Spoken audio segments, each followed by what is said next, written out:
Judges can learn commercial law and civil law while serving on the bench. It is a big mistake. I believe that the appointment of judges to the Commercial High Court who are not conversant in commercial law has contributed to the present predicament. These are not my views. These are the views of a Supreme Court judge. I wish to now focus on how we have addressed the piling of cases in the Commercial High Court. At the time of establishing the Commercial High Court, the jurisdiction of the Commercial High Court was to hear matters arising from commercial contracts where the value was more than 3 million, subsequently increased to 5 million and going on to 50 million and so forth. In my opinion, the remedy is to adopt the old practice of appointing learned judges who are conversant in commercial law and to train them to hear commercial cases. So, lots of proposals, and that's why I was going to table it, because there is no time to go with it. Then, in addition to that, we have fundamental rights cases. And on fundamental rights cases, right, Article 126 says this. It actually has put a time limitation on the court in Article 126. And I'm just going to read an extract very, very quick. Where in the course of hearing in the Court of Appeal into an application for orders in the nature of a writ or habeas corpus, certiorari, prohibition, procedendo, mandamus and quo warranto, it appears to such court that there is prima facie evidence of an infringement or imminent infringement of the previous provisions of Chapter 3 and Chapter 4 by a party of such application, such court shall forthwith refer such matter for determination by the Supreme Court. And then it goes on to say this, which is what's important. The Supreme Court shall hear and finally dispose of any petition of reference under this article within 2 months of the filing of such petition or making such reference. This is what the Constitution of the country actually says. And we say that we are governed by the Constitution of the country. The Supreme Court hides behind this thing, saying that this is only directory and it is not mandatory. I think that we need to look at it. There's a law and there's a spirit of the law. The constitutional makers put this 2 months. So I don't literally mean 2 months. But the spirit of the law needs to be understood, because they wanted a limitation on these cases actually being heard. We have unprecedented situations. We have members of parliament sitting here and people questioning whether they are citizens of this country. Unheard of in any other parliament in the world. Unheard of in any other parliament in the world. We have people who have crossed over, right, and processes go, expellings go from parties. Under this provision, these things need to be determined quickly. As I said, my debate today is not about individuals, it's about processors. It is fair by the member of parliament included that if they haven't committed an offence, that they are set free immediately. But if they have committed an offence, then they must be punished. And they must be punished very quickly. And we must not delay it. So this impinges on the franchise of the people. And this is one way in which the sovereignty that we have been given in Article 3 and 4 of the Constitution is being impinged by this violation. Then there is this, the validity on the expulsion of MPs is unbelievable. Article 99(13) says this, and I would like to read that as well. Right, so there are 2 places in which this is actually stated. Where a member of parliament ceases by resignation, expulsion or otherwise to be a member of a recognized political party or independent group on whose nomination paper hereinafter referred to as a relevant nomination paper, his name appeared at a time of his becoming such member of parliament, his seat shall become vacant upon the expiration of a period of 1 month from the date of his ceasing to be a member. Provided in the case of expulsion of a member of parliament, his seat shall not become vacant if prior to the expiration of the said period of 1 month he applies to the Supreme Court by petition in writing, and the Supreme Court upon such application determines that such expulsion was invalid. We all agree up to that point about the 1 month and going to the Supreme Court. But here we are. Such petition shall be inquired into by 3 judges of the Supreme Court, who shall make their determination within 2 months of filing such petition. Where the Supreme Court determines that the expulsion was valid, the vacancy shall occur from the date of such determination. 2 months has been stipulated. In the constitution of the country it has been stipulated. But none of this is actually being followed. Not the letter of the law, neither is the spirit of the law being followed. And what is the example that we are actually setting? So there are all kinds of issues. Today there is a general agreement that the exercise of civil appeals jurisdiction by the High Court has not produced the desired results, considering the large number of cases that are before the Supreme Court, taking up much valuable judicial time of the apex court of the country. So I would say to the ministers, consider the Court of Appeals sitting in the provinces could take up civil appeals as well as fundamental rights applications. I'm saying we have to look out of the box. I'm saying consider these things if we really want to see changes. We also see that increasingly more bills are coming up, more bills. All the bills are being challenged by various parties, increasing the number of challenges of bills that are coming. And we also, I heard today from the ministers that you want to increase the law and you want to bring in new laws. All this is going to be challenged.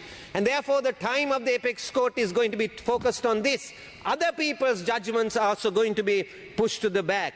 This adds up to delaying and disposing other cases before the court. So therefore I would again say something to consider. Consider as a solution a constitutional court to be set up, as has been done in many other countries. And for the constitutional court, you can have career judiciary, private and official bar, as well as legal academia. I'm saying look at out-of-the-box solutions to really solve this issue and maybe restrict people serving on it maybe for 1 term so that we can ensure the independence of the courts. Now, then I want to get into this issue about judges and their promotions. And I say member, you have 2 more minutes. I say this very sensitively, right? I don't know of any profession that doesn't look at performance and seniority. Performance and seniority both are important, and certainly in the judicial profession it is needed. But the performance indicator should be, as the minister referred to, the disposition of judgments. No judge who has a large number of judgments pending should be promoted. Yes, seniority, I stand by that. But surely, if it's having large number of judgments pending, then how can we? We are all professionals. Professional criteria must be applied. Performance and seniority must be applied. And I would say this to the bar as well. The bar must contribute in actually accelerating this process. And then, if people feel that if cases are disposed of quickly, our incomes might go down. It won't go down, because people will get more confidence to come into the courts. Today's Daily Mirror says that the Caterers Association or somebody has made a determination that if you go and eat in a restaurant and you don't pay the bill, then they have to ask them to assault the politician or whoever who isn't paying the bill. What kind of crap is this? They should be going to court. They should be going to court. Why are the people talking like this? Because they have lost confidence in the judicial system of the country. And in closing, I would like to make this point on basically judicial administration. As was mentioned before, in 1994, on May 6, Srinath Lalaka Kumarasinghe brought this and suggested that basically we establish a separate judicial administrative authority. Member, please wind up. I'm winding up. Don't delay it. And during that time, he said that even Mr. Athulat Mudali, was backing this idea and said there was no decorum in the court. And I would like to also say Mr. Srikanth also spoke about this, and he talked about the corruption in the system. And if I were in closing only to quote Mr. C.V. Gunaratne, he said, I'm happy to endorse the views on the proposal of the establishment of a separate judicial administrative authority. Sir, the concept of corruption prevailing in the courts is too well known, but corruption is not confined to the courts alone. It is rotten to the very core of our society. And he goes on, and this was in 1994. What's the difference today? Today people say it's much worse, corruption is much worse. And therefore, we need to tackle this. So I back the suggestion by Sagala Karyavasam, and I would say, while the ministers look at changing situations, a select committee on reducing laws on delays and building the confidence both of investors and citizens, maybe a select committee should go into it. Thank you very much for the time given. Thank you. Honourable Minister Dr. Susil Premjayanta, you have 15 minutes. Garu Mulasnaruda Mantritumani, Ada Sabao Kaltabi me Mema Yojana Vedi, Useshema Mama Sabanaka at Tametana, Parliament to Mantrivarek Tata. දෙදහයින්දලා නමුත් මම අධ්‍යාපන ඇමතිවරයා මම මේක බාරගත්තේ petrol පෝලිං දවසට පැය 10කට වඩා විදුලිය කපලා ගෑස් නැති අරුබුදකාරී අවස්ථාවක 2019 කොවිඩ්-19 නිසා 19 අගභාගයේ 2021 මෙරටේ ලක්ෂ 42ක් පාසල්වල දරුවන්ට රජයේ පාසල්වල අධ්‍යාපන අවස්ථා හිමුණ 50% දක්වා මේ වැඩිම බලපෑමට ලක් වූ පිරිස තමයි ප්‍රයිමරි සෙක්ෂන් එක. මම දැන් උදේ කරන්න තියච්ච කතාව දවල්ට ගත්තේ මේ හැමෝටම බලා ගන්න මම දැන් පැයක් ගත කළා පැයක් පරක් වෙලා ගිහිල්ලා යුනිසෙෆ් සංවිධානය 2020 21 22 වර්ෂවල මේ රටේ 10000ක් දරුවෝ සාම්පල් එකක් හැට්ට කරගෙන කරපු සර්වේ එක මේ සර්වේ රිපෝට් එක බේස් කරලා මේකේ සංඛ්‍යා ලේඛන දත්තයන් තියෙනවා මාස 3කට කලින් අපේ අමාත්‍යාංශයේ යුනිසෙෆ් ආයතනයේ UNDP කොයිකා මේ පාර්ට්නර්ස්ලාත් එක්ක අධ්‍යාපන බලධාරීන් 300ක් එක්ක පළාත් කලාප ගෙනල්ලා primary education එකේ workshop එකක් තිබ්බා. මේ ප්‍රතිඵල ප්‍රකාශයට පත් කළා. මේ තත්ත්වය නිසා පීඩනයට පත්වෙච්ච දරුවන්ගේ literacy and numeracy grade 3 එකේ it's alarming. It's alarming. මට මේ සභාවේ කියන්න අවශ්‍ය නැහැ. literacy and numeracy 14%යි 17යි grade 3 එකේ දරුවන්ගේ සමහර පළාත්වල මේකට එක හේතුවක් කොවිඩ්-19 නිසා පාසල් වැසීම. තව ප්‍රධාන හේතුව තමයි ප්‍රාථමික අංශයට පුහුණු ගුරුවරුන් නොයදවීම.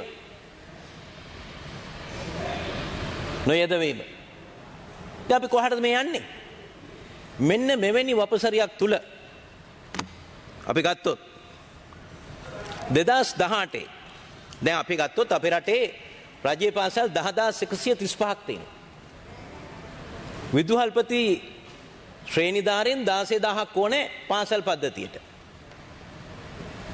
16000 ඕනේ වෙන්නේ 10135ට එක ගානේ තිබ්බත් ප්‍රධාන පාසල් වල විදුහල්පති නියෝජ්‍ය විදුහල්පති සහකාර විදුහල්පතිරුන් දෙන්න තුන් දෙනා ඉන්නවා දරුවෝ 3000 4000 5000ට වැඩි පාසල් වල. ඒ නිසා 16000ක් ඉන්නේ. දැන් අද දවස ගත්තොත් මේ රටේ විදුහල්පතිවරු ඉන්නේ 9000යි. 9000යි.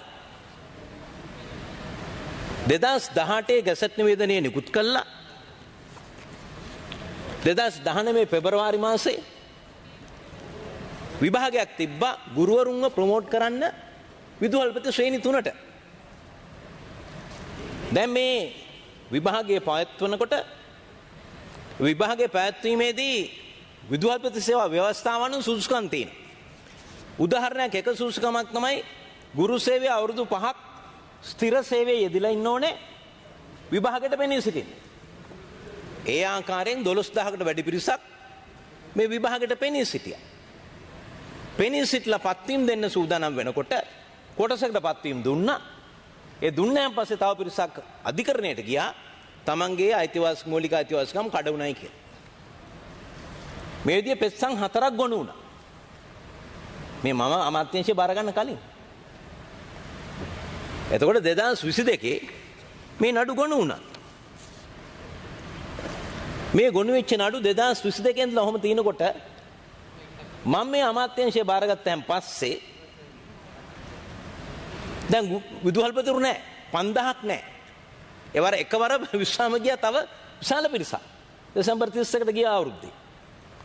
දැන් ඒ නිසා අදාළ පාර්ශ්වයන් එකඟ වෙලා ගරු අග්‍රවිනිශ්චයකාරතුමා මුලාසනේ දරු විනිශ්චයසනේ මේ සමතයකටපත් කළා විදුහල්පති පුරප්පාරු 4718 පිරවීම සඳහා රාජ්‍ය සේවා කොමිෂන් සභාවේ එකඟතාවයත් අමාත්‍ය මණ්ඩලයේ අනුමැතියත් අරගෙන කටයුතු සම්පාදනය කළා. අර මූලික අයිතිවාසිකම් කඩවුවායේ කියන පෙස්සම් කරුවන්ටත් ඒ සහනය සලසලා සමතකරණයත් එක්ක. මේක අධිකරණයෙන් පිට වෙච්ච දෙයක් නෙවෙයි පිට කරන්න බෑනේ. අධිකරණ තුල උනේ. එතකොට දැන් මම ස්තුතිවන්ත වෙනවා ශ්‍රේෂ්ඨාධිකරණයට ඒ ආකාරයෙන් සමතය කළා 4700කට පත්වීම් දෙන්න 9000ක් ලකුණු පදනම මත ඉහළම ලකුණු වල ඉඳලා සමුඛ පරීක්ෂණ තිබ්බා. දින 20ක් පැනල් 20ක් සමුඛ පරීක්ෂණ කළා. 9000ක්. හැබැයි සමුඛ පරීක්ෂණය තමයි දැනගන්න පුළුවන් වෙන්නේ විභාගයට වාඩි වෙච්ච අයගේ මූලික සුසුකම් තිබුණාද නැද්ද කියන එක. හැබැයි සමුඛ පරීක්ෂණයට වෙන්නේ හිටියාම සමහරු අවුරුදු 5 සේවා කලේ නැහැ. එහෙම නැති කෙනෙක් ගිහිල්ලා දැම්ම පැස්සම. දාලා 28 වෙනිදා ගිය සිකුරාදා අයිත් අහන නියෝගයක් දෙනවා. මේ සමත කරපු නඩුව. ඒ සමතකරණය අනුව තමයි අපි සියලුම දේවල් කළේ. අධිකරණයේ නියෝගයට ඒ එකඟතාවයට ගරු කරමින්. 28 වෙනිදා නියෝගයක් දෙනවා. තහනම් කළා විදුහල්පතිවරුපත් කරන්න බෑ. දැන් ඊළඟ දිනේ කවද්ද? නොවැම්බර් 6. දැන් නොවැම්බර් 6 වෙනිදා වෙනකන් අපි ඉන්න ඕනේ. පළවෙනි වතාවට නැවත මේක ආගෙව් කරනකන් උසාවියේ පාසල් 5000කට විදුහල්පතිවරු නැහැ. එක පෙස්සම් කරු. ප්‍රශ්නයක් නැහැ පෙස්සම් කරුගේ මූලික අයිතිවාසිකම් ආරක්ෂා කරන්න ඕනේ ව්‍යවස්ථාවන්. ඉගෙන ගැටලුවක් නැහැ. හැබැයි දරුවෝ ලක්ෂ 42ක අයිතිවාසිකම් ගැන කවුද කතා කරන්නේ? අධ්‍යාපන පරිපාලනයේ සම්පූර්ණයෙන් බිඳ වැටෙනවා. ගරු අධිකරණ ඇමතිතුමනි මන් දැන් එනකොට මට දුරකථන ඇමතුමා ආවා දකුණු පළාතේ අධ්‍යාපන ලේකම්ගෙන් පාසල් වල උද්ඝෝෂණ විදුහල්පතිවරු නැහැ. මං ඊළඟ කාරණයට එනවා. ගුරුවරු හිඟකමට. දැන් මේ දැන් ප්‍රශ්නය දැන් අපි මොකද කරන්නේ? අධිකරණයට ගරු කරනවා. නියෝගයට ගරු කරනවා. දැන් මෙහෙම ඉන්නේ කොහොමද? දැන් වැඩියෙන්ම මූලික අධ්‍යාපන කඩවෙන්නේ කාගේද? එක්කෙනෙක්ගේද? ලක්ෂ 42ක් දරුවන්ගේ. COVID-19 බැට කාලා ලිටරසි නියුමරසි එක 114ට වැටිච්ච වෙලාවේ මේක ඉහළට ගේන්න UNICEF UNDP කොයිකා වෙන ආයතනවල සහයෝගය අරගෙන විශාල අභියෝගයක් මැද්දේ කටයුතු කරනකොට මෙන්න අපිට වෙලා තියෙන දේ මම අවධානයට යොමු කරනවා. කරුණාකරලා මේ නඩු කඩිනම් කරන්න. හැකි ඉක්මනින් විසඳලා දෙන්න. ඒ විසඳීම තුලින් තමයි මේ දරුවන්ගේ අයිතිවාසිකම් ආරක්ෂා කරන්න බෑ. කවුරුත් කතා කරන්නේ ළමයි ලක්ෂ 42ක අයිතිවාසිකම් ගැන. තමයි ඊළඟ කාරණයට එන්න. දෙවෙනි උදාහරණය. මට කරුණු ගොඩාක් තියෙනවා මම කියන්නේ නැහැ මොකද අවශ්‍ය කරුණු ටික විතරයි. රජයේ පාසල් වලට ගුරුවරුන් බඳවා ගන්න ගිය අවුරුද්ද රජයට සල්ලි නැහැ. මේ අවුරුද්දෙත් නැහැනේ. අලුතෙන් බඳවා ගන්න. එතකොට සංවර්ධන නිලධාරී හැට බඳවගත්ත පිරිසත් ඊළඟට උපාධියක් තිබෙන බඳවා ගැනීමට තියෙන සුසුකම් තිබෙන විෂය වර්ග අනු උපාධිය තියෙන ගුරුවරුන් බඳවා ගැනීම සඳහා අපි ගැසට් නිවේදනයක් නිකුත් කළා. බඳවා ගැනීම පරිපාටිය යනවා උපාධියෙන් බඳගෙන 35ට අඩුවෙන්. නමුත් රාජ්‍ය සේවා කොමිසම සභාව ඉඩ දුන්නා 40 දක්වා වයස් සීමාව ගෙනියන්න. මොකද සංවර්ධනධාරී බඳවා ගන්නකොට 35ට අඩු වුණාට 19 ඉඳලා අවුරුදු 3ක් ගත වුණාම දැන් 38 වෙලා. අපි ගැසට් නිවේදනය නිකුත් කළා 52000ක් අයදුම්පත් ආවා උපාධිධාරීන්ගේ. විභාගේ තියන්න තිබුණේ මාර්තු 25. ඊට පෙර ආතුව කණ්ඩායමක් ගියා අධිකරණයට තමන්ගේ අයිතිවාසිකම් කඩ වෙනවා 45 දක්වා ඉඩ දෙන්න කියලා. දැන් ගරු සභාපතිතුමනි රාජ්‍ය සේවය බඳවා ගන්න අවුරුදු 45 පස්සේ බඳවා ගන්න බෑනේ.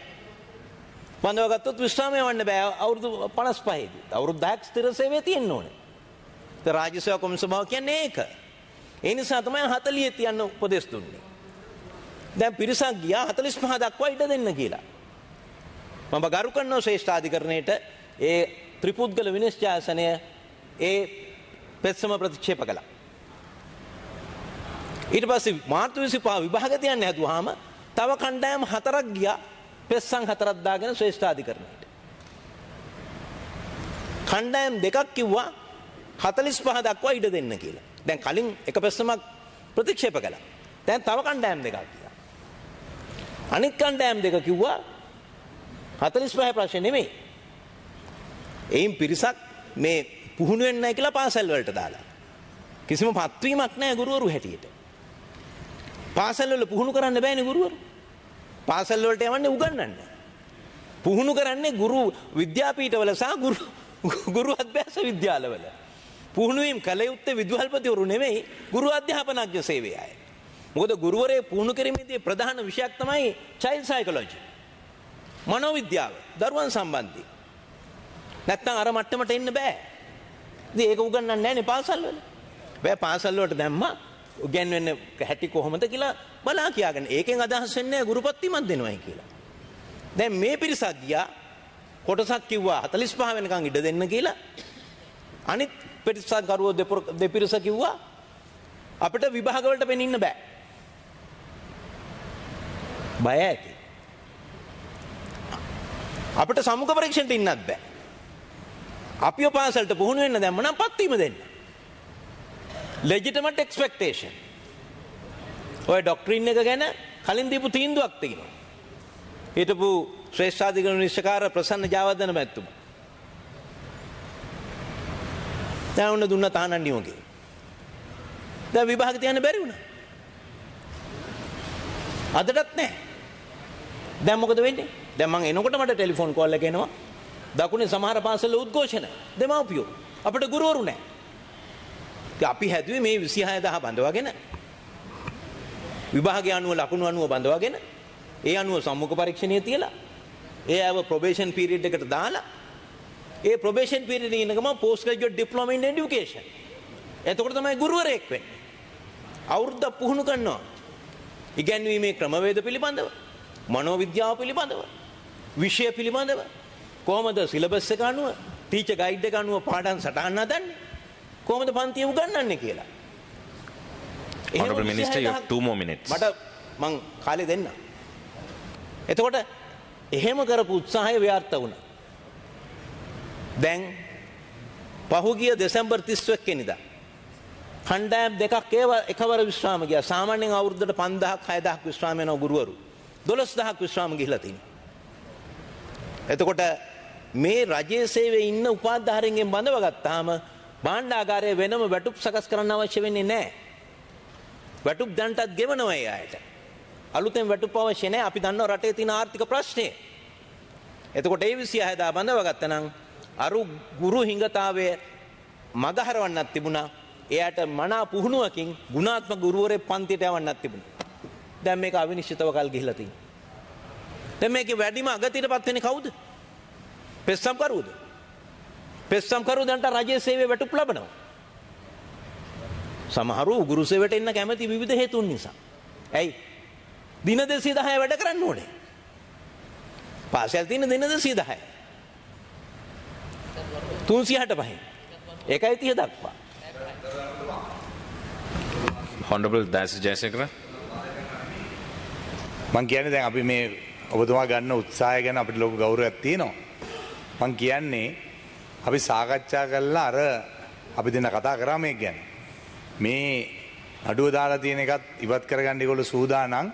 අර අපි කිව්වා වගේ ගුරු වෘත්තියට ට්‍රේනින් එක දීලා තියෙන කට්ටියට ඒ අයව අපි අර කතා කරපු විදියට එයාට ලකුණු මට්ටමක් දීලා එයාට මේ විභාගයට ලියන්න දුන්නොත් ඇමතුමා මේ ප්‍රශ්නේ ඉවරයි. ඉතින් මම ඔබතුමාගෙන් ඉල්ලනවා අපිට පොඩි වෙලාවක් දෙන්න. අපි සාකච්ඡා කරලා මේකට එකඟතාවයකට යමු. Honorable Minister. ගරු සභාපතිතුමනි බලලා මල්ලෙන් එළියට පැන්නා. මේ සභාවෙත් ඉන්නවා අපේ ගරු මන්ත්‍රීතුමන්ලා නීතිඥ මහත්වරු අර පෙස්සම් කරුම වෙන්නේ පෙනී හිටපු.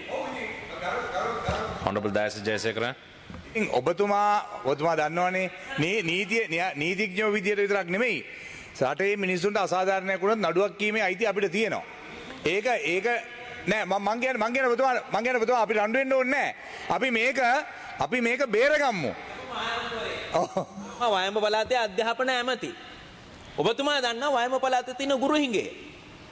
ඉතින් අපි ඒකට කඩිනමින් විසඳුම් දෙන්න ඕනේ. මම කියන්නේ ඔබතුමා හෙටම ලෑස්ති වෙන්න. අපි සූදානම් ඒ ඕන සමතයකට එන්න. හැබැයි මේ දරුවන්ට ගුරුවරු ලබා දෙන එක මේ පරක්කු කරන්න යන්න එපා.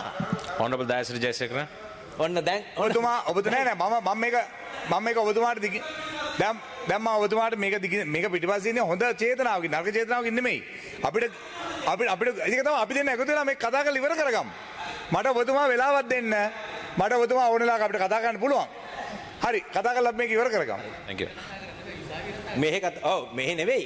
ඒක ඔය අධිකරණයේදී ඔබතුමන්ලා ඒක ඔබතුමන්ලාගේ මතය කියන්න අපේ මතය අපි කියන්නම් එතකොට විසඳගත්ත හැකි. හරි. දැන් බලන්න ගරු සභාපතිතුමනි මෙච්චර ලේසියෙන් මෙතුමන්ලා උසාවි ගිහිල්ලා විසඳගන්නේ නැතුව ඕක අපිට අවිල්ලා කතා කරලා එතන කළා නම් මෙච්චර පරක්කුවක් වෙලා ළමයින්ට මේ අසාධාරණය වෙන්නේ නෑනේ. හරි දැන් අයික් කතා කරන්න බෑ. ඔබතුමාගේ වෙලාවෙදී කතා කරන්න. හරි. Honorable Dayasa Jayasekara. මේක අර්ථ නිරූපණය වෙනවා. මෙතුමම එක දවසක් උදේ මේ පාර්ලිමේන්තුවෙම කිව්වා හරි කිසි ගැටලුවක් නැහැ. එයාම අපේ උඩට ගන්නවා කිව්වා. හැබැයි ඊට පස්සේ ඒක ගන්න නැති ඌ ගියා. එතනින් පස්සේ තමයි අපිට ඉතින් මෙතුමාගෙන් අහලා මෙතුමත් එක්ක සාකච්ඡා කරලා ඔක්කොම ඉවර කරපුවාම එතුමාගේ ප්‍රශ්නයක් නෙමෙයි මම දන්නවා ඔය සිද්ධ වුණේ පල්ලෙහා ඉන්න නිලධාරීන්ගේ. ඒ අය කරපු වැරද්ද රාජ්‍ය සේවා කොමිසම සභාවෙනුත් අවසර දීලා තිබුණා. හැබැයි අධ්‍යාපන අමාත්‍යාංශයේ නිලධාරී කීප දෙනෙක් මේකට විරුද්ධ වුණා. මෙතුමා ඒකට සූදානම් වෙලා හිටියේ. මෙතුමා මේකට මේ අපහසුතාවයටපත් කරන්න උවමනා නැහැ. නමුත් ගරු කතානායක ගරු නියෝජ්‍යකාරක සභාවතුමා ඒක නිසා තමයි අපිට නඩු යන්න සිද්ධ වුණේ. ඒ නිසා මේක විසඳගමු. Thank you. Honorable Minister. දැන් අධිකරණයතුමා ඔබතුමාට පේනවා මේක අධිකරණයට තියෙන්නේ පෙස්සම් කරුගන්ට අසාධාරණයක් වෙනවද කියන එක බලන්න. හැබැයි ඒකම බලන්න ඕනේ මේකේ අනිත් පැත්තේ වින්දිතව වෙන්නේ කවුද? වින්දිත වෙන්නේ කවුරුත් නෙමෙයි. අපි ඇමතිවරු අද එනවා හෙට යනවා වෙනස් වෙන්න පුළුවන්. හැබැයි මේ දරුවෝ අඛණ්ඩව අවුරුදු 13ක් අධ්‍යාපනය ලබන්න ඕනේ පාසල්වල. ප්‍රාථමික අධ්‍යාපනයේ බිඳ වැටුනොත් ලිටරසි නියුමරසි නැති වුනොත් ග්‍රේඩ් 3 වෙනකොට එතනින් එහාට අධ්‍යාපනය ගෙනියන්න බෑ. මේ අවාසනාවන්ත තත්ත්වෙන් අපි ගොඩ ගන්න ඕනේ. මේ විශාල අභියෝගයක අපි ඉන්නේ. ඒ අභියෝගයෙන් ඉහළ යන්න නම් අපිට මේක සහයක් අවශ්‍යයි. ඔබ මේ മന്ത്രിවරුන්ගෙන්. ඒ නිසා දැන් පැහැදිලි පෙස්සම් කරුවන් මේ ඔබතුමලා පෙනී හිටිය එක ප්‍රශ්නයක් නැහැ. නීතිඥ වෘත්තිය හැටියටත් පෙනී ඉන්න පුළුවන්. ඊළඟට දේශපාලඥයන්ට පෙනී ඉන්න පුළුවන්. නමුත් මගේ වගකීමක් තියෙනවා අධ්‍යාපන ඇමතිවරයා හැටියට මේ සභාවේදී ගරු විපක්ෂ නායකතුමා ප්‍රශ්න කළා ගුරුවරු 26000ක් අඩුයි. ගුරු සංගම් වලින් චෝදනා කරනවා ගුරු උණතාවයේ තියෙනවා. දෙමාපිය උද්ඝෝෂණය කරනවා. කොහොමද පාසල් පරිපාලනය කරන්නේ? කොහොමද දරුවන්ට ගුරුවරු ටික දෙන්නේ? ඉතින් මේ දැන් බලන්න ගරු අධිකරණ ඇමතුමනි 28 වෙනිදා තහනම් නියෝගයේ ඊළඟ දිනේ තියෙන නොවැම්බර් 6. මාස 5ක්. ඒතර විදුහල්පතිරු 5000ක් නැහැ පාසල් වල. එතකොට මොකද වෙන්නේ? වැඩ ආවරණය කරන්න ගුරුවරයෙක් පත් කරනවා. ඒතර ඒගොල්ලන්ට පත් වීම දෙන්න බෑ. ඒගොල්ලෝ උසාවි යනවා. ඉතින් මේකේ කෙලවරක් නැහැ. ඉතින් අපි මතක තියාගන්න ඕනේ මේ ආර්ථික අර්බුදයකට ගිහිල්ලා COVID-19 බැට කාලා අපි මේ ගොඩ එන්න හදන වෙලාව. ඉතින් මේකට හැමෝගෙම සහයෝගය ඕනේ. ඒක නිසා මම ඉල්ලීමක් කරනවා ගරු අධිකරණ ඇමතුමාගෙන් ශ්‍රේෂ්ඨාධිකරණයේදී අපි සූදානම් අපේ මගේ මිත්‍ර දයසිරි ජයසේකර මැතිතුමා පෙස්සම් කරුම් වෙනුවෙන් පෙනී හිටියා නම් එතුමා දැන් සභාවෙදිම කිව්වා. හරි. අපි සූදානම් ඒක එහෙම සමතයකටපත් වෙනවා නම් හැකියක්මනින් මේ විභාගයේ තියලා ගුරුවරුන්ට ගුණාත්මක භාවයෙන් යුත් ගුරුවරයෙක් ලබා දීම සඳහා ඒ සහයෝගය ලබා දෙන්නයි කියලා ඉල්ලා සිටිමින් මගේ වචන ස්වල්පය අවසන්. Honorable Minister Vijaydas Rajapaksa. ගරු සභාපතිතුමනි මට ඒ පිළිබඳව කෙටි පැහැදිලි කිරීමක් කරන්න ඕන. 2018 මමත් කෙටි කාලයක් අධ්‍යාපන මැතිවරයා වෙලා හිටපු වෙලාවේ මේ ප්‍රශ්නය බරපතල කාරණයක් විදිහට අපි දැකලා ඒ වන විට විදුහල්පති විභාගයේ සමත් වෙච්ච ගුරුවරු හිටියා 3800ක් හෝ 3900ක්. එතකොට එම කොටසෙන් 1900ක ගුරුවරු ප්‍රමාණයක් විදුහල්පති ශ්‍රේණියට බඳව ගැනීම කරා. තවත් 1800ක් එළියේ හිටියා. හැබැයි ඒ 1800 විභාගේ පාස් ඉන්ටර්වයුව එකේදී සමුඛ පරීක්ෂණයේදී ඒගොල්ලෝ ඇතුල් කරලා නැහැ. හැබැයි ඒ සමත් වෙච්ච සම්මුඛ පරීක්ෂණයෙන් සමත් නොවුන අය අතර PhD තියන අය හිටියා. මාස්ටර්ස් තියන අය හිටියා. පස්වත් උපාධි කරපු අය විශාල සංඛ්‍යාවකුත් හිටියා. ඒ වෙනකොට විදුහල්පති සේවයේ තිබුණා පුරප්පාඩු 4000ක්. එතකොට පුරප්පාඩු 4000ක් තියෙද්දිත් මේ සමත් වෙච්ච 1800ක ප්‍රමාණයට මේක නොදී හිටියේ. අපි ඒක දෙන්න කටයුතු කරා. නමුත් දේශපාලනික හේතුන් නිසා එහාට මෙහාට වෙලා ඒක නතර වුණා. ඊට පස්සේ පළවෙනි නඩුව මම තමයි ශ්‍රේෂ්ඨාධිකරණයේ ගොනු කරේ. ඒ සුදුසුකම් තියෙන 1800ට දීලා ඒ වේකන්සි ටික පුරවලා අනිත් වේකන්සි සුදුසු ක්‍රමවේදයකට ගෙනියන්න කියලා. ඉතින් එතන මේ ගරු ඇමැතුමා නගන ප්‍රශ්නේ තමයි තර්කය තමයි දැන් ශ්‍රේෂ්ඨාධිකරණයේ අගවිනිසුරුතුමා ඉදිරියේදී ඒ නඩුව සමතේකටපත් වෙලා තියෙනවා. මගේ සහභාගීත්වයක් ඒවට තිබුණේ නැහැ. එතකොට ශ්‍රේෂ්ඨාධිකරණයේ සෑහීමකටපත් උනේ නැත්නම් එහෙම සමතේකට ඉඩ දෙන්නේ නැහැ. එතකොට ඒකට මම දන්නවා පළාත් මොනවාද මේ රාජ්‍ය සේවා කොමිෂන් සභාවේ අනුමැතිය ලබා ගත්තා. නීතිපතිතුමා ඒක අනුමත කරා. එතකොට ප්‍රශ්නේ මෙතන මතු කරන්නේ දැන් ශ්‍රේෂ්ඨාධිකරණයේම මේ නඩු තීන්දුව දීලා ක්‍රියාත්මක යනකොට ශ්‍රේෂ්ඨාධිකරණයේම වෙනම බෙන්ච් එකක් වෙන විනිශ්චය මණ්ඩලයක් ඒක නතර කරනවා. ඉතින් අගවිනිසුරුතුමාගේ නියෝගයත් නතර කරාට පස්සේ දැන් මේ ප්‍රශ්නෙට මේ අධිකරණ ඇමතිවරයා විදිහට මට උත්තර දෙන්න බෑ. ගරු සභාපතිතුමනි. මොකද ශ්‍රේෂ්ඨාධිකරණය ඔක්කොම අධිකරණ ස්වාධීනයි. මේ ප්‍රශ්නෙට මම දන්නේ කවුද උත්තර දෙන්නේ කියලා. හැබැයි එකක් පිළිගන්න ඕන කතාන මේ සභාපතිතුමනි මේ සියල්ල වින්දිතයෝ තමයි 141ක් පාසල් දරුවෝ. Thank you. Honorable Talatatu Korla, you have 9 minutes. ගරු නියෝජ්‍යකාරක සභාපතිතුමනි තාම කාලීන වැදගත් යෝජනාවක්. අපි දන්නවා මේ ප්‍රශ්න නිසා මොනතරම් රටේ මිනිස්සු රටේ ජනතාව සාමාන්‍ය පුරවැසියෝ මොනතරම් පීඩනයට ලක් වෙලා තියෙනවද. ඒ වගේම විශාල පිරිසක් මේ නිසා ඇත්තටම කියන්නේ ඊටාම අසහනකාරී මානසික මට්ටමක ජීවත් වෙන අය ඉන්නවා. ඉතින් මේ තත්ත්වය හදිසියේ ඇති වූ තත්ත්වයක් නෙමෙයි. දීර්ඝ කාලීනව ඇති වෙච්ච තත්ත්වයක්. මීට බලපාපු විශාල හේතු රාශියක් තියෙනවා. අලුත් වැරදි හඳුනා ගැනීම, නැව නීති සකස් කිරීම, ඒ වගේම ජනගහනය වැඩිවීම, මේ වගේ ගොඩාක් හේතු කාරණා කරගෙන ඇතිවෙච්ච තත්ත්වයක් තමයි අපිට මේ ගැන කියන්නට තියෙන්නේ. ඒ වගේම තමයි අර පහුගිය කාලේ අවුරුදු 2ක් විතර 2020-21 වගේ කාලවලදී කොවිඩ් වසංගතයත් එක්කම සූම් තාක්ෂණය යොදාගෙනත් නඩු කටයුතු කරපු කාලවකවානුවක් මේ රටේ තිබුණා. ඒවා කිසි දෙයක් සමහර වෙලාවට නවතින්නේ නැතුව ඒ නවීන තාක්ෂණික කටයුතු පාවිච්චි කරමින් උපරිම තත්ත්වයකින් ඒ කටයුතු කරන්න පටන් ගත්තා. දැන් අපි අද නඩු ප්‍රමාදය ගැන කතා කරත් ආණ්ඩුක්‍රම ව්‍යවස්ථාවෙන්ම සඳහන් කරලා තියෙනවා 15 උසාවි විශේෂයෙන්ම මහාධිකරණ, දිසාධිකරණ සහ මහේස්ත්‍රාත් අධිකරණයේ පරිපාලන කටයුතු සරහා අධිකරණ කොමිෂන් සභාවක්, අධිකරණ සේවා කොමිෂන් සභාවක් පත් කරලා තියෙනවා. ඉතින් ඒ හරහා ඒ කටයුතු පාලනය වෙනවා වගේම ඒ සම්බන්ධයෙන් නියමිත අධීක්ෂණයක් කරනවද කියන එක ගැනත් අපිට පොඩි සැකයක් තියෙනවා. මොකද මේ සම්බන්ධයෙන් විශේෂයෙන්ම නඩුකාර විනිශ්චයකාරතුමන්ලාගේ උසස් වීම, ඒ අයගේ අනිත් කටයුතු සලකලා බලද්දී ඒ අයගේ තීන්දුව සම්බන්ධයෙන් ගුණාත්මක භාවයක්, කාර්යක්ෂම භාවයක් තියනවාද කියලා සැලකිල්ලට අරගෙන මේ තත්ත්වය කටයුතු කරනවා නම් අධිකරණ කොමිෂන් සභාව මේ වගේ ඒකත් ලොකු සැනසිල්ලක් වගේම ඇති වෙනවා මේ නඩු ප්‍රමාදය සම්බන්ධයෙන්.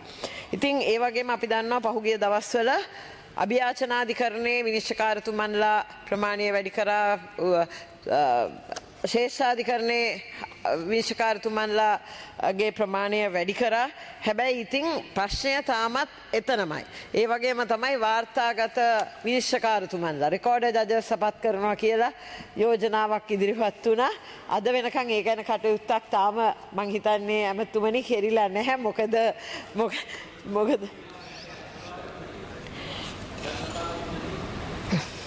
සභාපතිතුමා. Honorable Minister Vijayadas. ගරු සභාපතිතුමනි ගරු මන්ත්‍රීතුමිය නගන මේ රෙකෝඩ ජජස්ලා ඒක අපි ඒකට අදාළ නීති ප්‍රතිපත්ති මේ වෙනකොට සම්පාදනය කරගෙන යනවා. මොකද අපිත් කරපු සමීක්ෂණ අනුව හෙළිදරව් වෙලා තිබෙනවා. මුල් අවස්ථා අධිකරණවල විශේෂයෙන්ම මහාධිකරණවල වගේ විනිසුරුවරුන්ගේ කාලයෙන් 30ක් 40ක් විතර නාස්ති වෙන්නේ මේ පරිපාලන කටයුතු වලට. ඉතින් මේ සම්ප්‍රදායික ක්‍රමයෙන් මේක අපි ඉවත් කරගන්න හැදුවත් විනිසුරුවරුන්ගේ වැඩි කැමැත්තක් තිබුණේ නැහැ. නමුත් මේ වෙනකොට ඒ තත්ත්වය වෙනස් වෙලා තිබෙනවා. ඒ අනුව රෙකෝඩර් ජජස්ලා පත් කිරීම තුළ අපි බලාපොරොත්තු වෙනවා විනිසුරුවරුන්ට තමන්ගේ ඒ විනිසුරු ධූරයේ කටයුතු පූර්ණකාලීනව සිදු කිරීම සඳහා අවස්ථාව ලබා දෙන්න. Thank you. ස්තුතියි ඇමතුමනි. ඔබතුමා මෙතන ඉන්න නිසා මම මේ කටයුත්ත මීට වැඩිය වෙනස් ක්‍රමයකට දකිනවා. මේ අධිකරණය සම්බන්ධයෙන් කටයුතු කරන්න තියෙන ආයතනවල යම් තියෙන ප්‍රමාද දෝෂ නිසා මේ තත්ත්වය එන්න මේ නඩු කටයුතු ප්‍රමාද වෙනවා කියන එක. විශේෂයෙන්ම ගත්තොත් පොලිසිය. අද මේක අපි කියපු කතාවක් නෙමෙයි අර අරගලයේ කාලේ හිටපු පොලිස්පතිතුමාම කිව්වා පොලිසිය දේශපාලනීකරණය වෙලා වැඩ බැරි පොලිස් ස්ථානාධිපතිවරු දේශපාලඥයින්ගේ වමනාවට පත් කරලා තියෙනවා කියලා. ඉතින් එතකොට මේ පොලිසිය පරීක්ෂණ කටයුතු උසාවියට ඉදිරිපත් කරන්න තියෙන කටයුතු මේවා සම්බන්ධයෙන් ප්‍රමාදයක් ඇති වෙලා තියෙන නිසාම දිනෙන් දින මේ නඩු කටයුතු ප්‍රමාද වෙනවා. ඒ වගේම සිවිල් පොලිස් යුනිට් තියෙනවා. ළමා ආරක්ෂණ අධිකාරිය තියෙනවා. විදේශ සේවා නියුක්ති කාර්යාංශය තියෙනවා. ඒ අය ගැන හරි අධීක්ෂණයක් තියනවාද කියලා අපිට ගැටලුවක් තියෙනවා. ඉතින් පොලිසියක මොකක් හරි සම්බන්ධයෙන් කරන්න තියෙන පරීක්ෂණ කටයුතු කරන්න අද අවශ්‍ය පොලිස් නිලධාරීන් නැහැ. ඉතින් මේ සම්බන්ධයෙන් නුත් මේවත් එක්කම නඩුව අධිකරණයේ විනිශ්චයකාරතුමන්ලාට එහෙම නැත්තම් මේ ඔබතුමාගේ කාර්යභාරයක් හැටියට කවුරු හරි හිතනවා නම් ඒක මං හිතනවා ඒක එහෙම නෙමෙයි. පොලිසිය ශ්‍රී ලංකා පොලිසියේ වගකීමක් තියෙනවා මේවා ඉක්මනින් ඉවර කරන්න. අපි දන්නවා දැන් වෙනකොට සමහර අයගේ ඇත්තටම කියන්න උසාවි දානේවා දාලා ඉවර වෙලා ඊට පස්සේ තව ටික කාලයක් යනවා මේ පොලිසිය වැඩ කටයුතු ප්‍රමාද වීම නිසාම නඩු ප්‍රමාද වෙන තත්ත්වයක් ඇති වෙලා තියෙනවා. පරීක්ෂණ කටයුතු අවසන් කරන්න නැතුව අර අපේ කවුරු හරි මෙතන මහත්මයෙක් කිව්වා අර ඊයේ පෙරේදා ෂාෆ්ට් නඩුව සම්බන්ධයෙන් කවුරු හරි කිව්වා මට මතක නැහැ. ඉතින් මේව තමයි ඇත්ත කතාව. ඉතින් මේ ඒක නඩු කටයුතු ප්‍රමාද වීමේ ප්‍රධානම කාරණයක් තමයි ශ්‍රී ලංකා පොලිසිය. දෙවැනි කාරණය හැටියට දැන් අපි දන්නවා රස පරීක්ෂණ දෙපාර්තමේන්තුව. ඔබතුමා දන්නවා කොච්චර නඩු ගොඩක් ගොඩ ගැහිලා තියෙනවද? නවීන තාක්ෂණය උපයෝගී කරගෙන මත්කුඩු සම්බන්ධයෙන් අවශ්‍ය පැහැදිලි වාර්තා. ඒ සම්බන්ධයෙන් විතරක් නෙමෙයි. වෙන කටයුතු සම්බන්ධයෙන් ඒගොල්ලෝගේ අපේ තියෙන රස පරීක්ෂක දෙපාර්තමේන්තුවේ තියෙන පහසුකම් අඩුවීම හේතුවෙන් එතනත් ප්‍රමාදයක් ඇති වෙනවා. සමහර වෙලාවට වාර්තාව පොලිසිය උසාවියට ඉදිරිපත් කරන්න මාස ගාණක් යනවා. ඒ වගේම අනිත් පැත්තෙන් බැලුවොත් අධිකරණ වෛද්‍ය නිලධාරී හිඟය.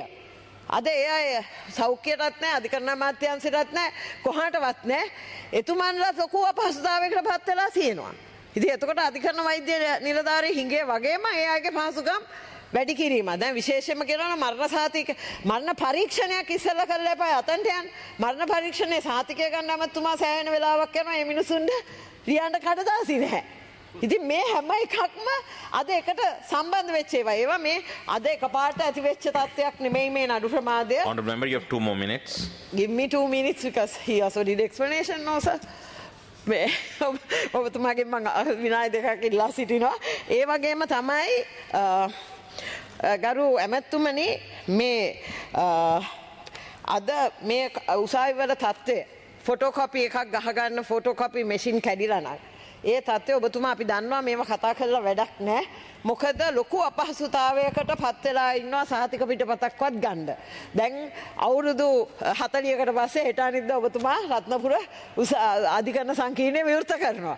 1982 ජයා ජයවර්ධන මහත්තයා තියෙන අධිකරණ සංකීර්ණය හදපු වෙලාවේ දීපු ගෘහ භාණ්ඩ ටික තමයි අර අලුත් ගොඩනැගිල්ලට ගෙනියන්නේ ඇමතුමා. ඉතින් අපි දන්නවා අපි මේකට මුකුත් ඔබතුමාට කියන්නේ රටේ තියෙන තත්ත්වයක් එක්ක ඔබතුමාට අනුගත වෙන්න තියෙනවා.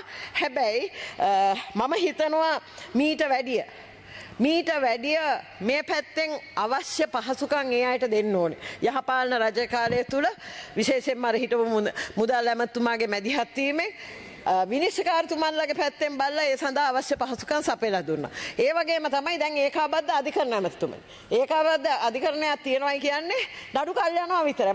මම ඔබතුමත් එක්ක ඊයේ පෙරේදා කතා කරා කලවානුසාවිය ගැන. ඉතින් මේවැදී මේවා සම්බන්ධයෙන් අඩු ගානේ සමහර නීතිඥ මහතුරු නම් ඕවට කැමති නැහැ. අධිකරණයක් වෙනම කැඩෙනවට. හැබැයි මේ පුළුවන් තියෙන පහසුකම් අතරේවත් මොකද මේ ජනගහනය වැඩි, වැරදි වැඩි, නඩු වැඩි මේ සඳහා අවශ්‍ය ක්‍රමවේද දැනට අපිට ක්‍රියාත්මක කරන්න සිද්ධ වෙනවා. ඒ වගේම තමයි දැන් සාමාන්‍ය ගත්තොත් මට කරුණු ලැබිච්ච විදියට අම්පාරේ කෑගල්ලේ සිවිල් ඇපලේට් කෝට්ස් වල තියෙන්නේ නඩු 50ක් විතරලු. එතකොට මේක ක්‍රිමිනල් පැත්තට පොඩ්ඩක් ඒ උසාවි වලටම පොඩ්ඩක් මොකක් හරි ඔබතුමාගේ සංශෝධනයක් කළා ඒ අයට බේරුම් කරන එහෙම නැත්නම් ඔය පොඩි සමුපකාර නඩු වගේ දේවල් හරි අර සිවිල් අපලොට් කෝට් එක මේ අපරාධ නඩුත් පොඩ්ඩක් අහන්න දෙනවා නම් එතනත් ඒ මහාධිකරණවල විනිශ්චයකාරතුමන්ලාට පොඩි පහසුවක් සහ ඒ සම්බන්ධයෙන් මොකද අද මිනිස්සු අතේ මුදල් තියාගෙන නෙමෙයි ඇමතුමනි එක පැත්තකින් නීතිඥ ගාස්තු අනිත් පැත්තෙන් කියන හැම කොලයක්ම ගෙනihin දෙන්න ඕනේ මේ හැම එකක්ම සම්බන්ධයෙන් ඒ අයට ලොකු ප්‍රශ්න ගොඩකට මුහුණ දෙන්න වෙලා තියෙනවා. ඉතින් නඩු ප්‍රමාදය වළක්වා ගන්න සියලුම ආයතන ප්‍රධාන වශයෙන් පොලිසිය ඒ වගේම නීතිපති දෙපාර්තමේන්තුව අද සමහර මේ පුරුද්දක් හැටියට සමහර රජයේ